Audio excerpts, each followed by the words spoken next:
ఉత్తరప్రదేశ్లోని మెరట్లో ప్రియుడితో కలిసి భర్తను భార్య చంపిన ఘటన మరొక ముందే హర్యానాలో ఇదే తరహా ఘటన చోటు చేసుకుంది. సామాజిక మాధ్యమాల్లో యాక్టివ్గా ఉండే రవీనా అనే మహిళ తనకు ఇన్స్టాగ్రామ్లో పరిచయమైన ఓ వ్యక్తితో కలిసి భర్తను హత్య చేసింది.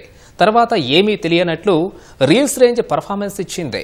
ఆమె తీరుపై అనుమానం వచ్చిన పోలీసులు తమదైన శైలిలో విచారణ చేయడంతో అసలు విషయం బయటకు వచ్చింది. వివాహేతర సంబంధం మరో వ్యక్తి ప్రాణాలు తీసింది. సామాజిక మాధ్యమాల పిచ్చితో హర్యానాలో రవీనా అనే మహిళ తన ప్రియుడితో కలిసి భర్తను అతి దారుణంగా హత్య చేసింది. తర్వాత ఏమీ తెలియనట్టు రీల్స్ రేంజ్ పర్ఫార్మెన్స్ ఇచ్చింది. 20 రోజుల కింద జరిగిన ఈ ఘటనలో రవీనా తీరుపై అనుమానం వచ్చిన పోలీసులు తమదైన శైలిలో విచారణ చేయడంతో అసలు విషయం బయటకొచ్చింది. ఈ కేసులో నిందితులిద్దరినీ పోలీసులు అరెస్టు చేసి జైలుకు పంపారు.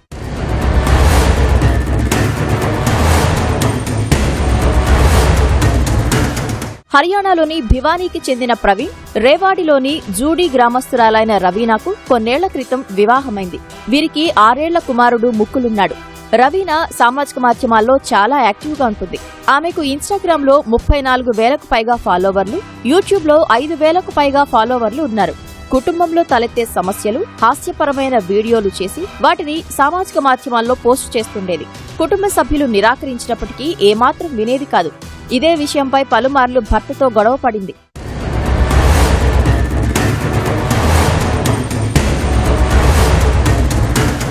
రవీనాకు హిసార్కు చెందిన యూట్యూబర్ సురేష్ ఏడాదిన్నర క్రితం పరిచయమయ్యాడు. ఆ తర్వాత వీరిద్దరూ కలిసి షార్ట్ వీడియోస్ చేసేవారు. ఆ పరిచయం కాస్త వివాహేతర సంబంధానికి దారితీసింది.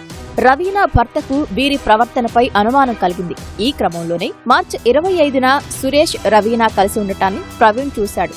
దీంతో రవీనాతో గొడవకు దిగాడు. వెంటనే తన ప్రియుడు సురేష్తో కలిసి ఓ దుప్పటితో ప్రవీణ్ గొంతును రవీనా నులిమి చంపింది. అదే రోజు సాయంత్రం కుటుంబ సభ్యులు ప్రవీణ్ గురించి అడిగినప్పుడు ఆమె ఏమీ తెలియదన్నట్లు నటించింది. ఆ రోజు రాత్రి అందరూ నిద్రలోకి జారుకున్న తర్వాత అర్ధరాత్రి భర్త మృతదేహాన్ని ప్రియుడితో కలిసి బైక్పై తీసుకెళ్లి 6 కిలోమీటర్ల దూరంలో ఉన్న ఓ కాల్వ వద్ద పడేసింది. మార్చి 28న పోలీసులు దిన్నోడ్ రోడ్లోని కాల్వ వద్ద కుళ్లిన స్థితిలో ప్రవీణ్ మృతదేహాన్ని గుర్తించారు.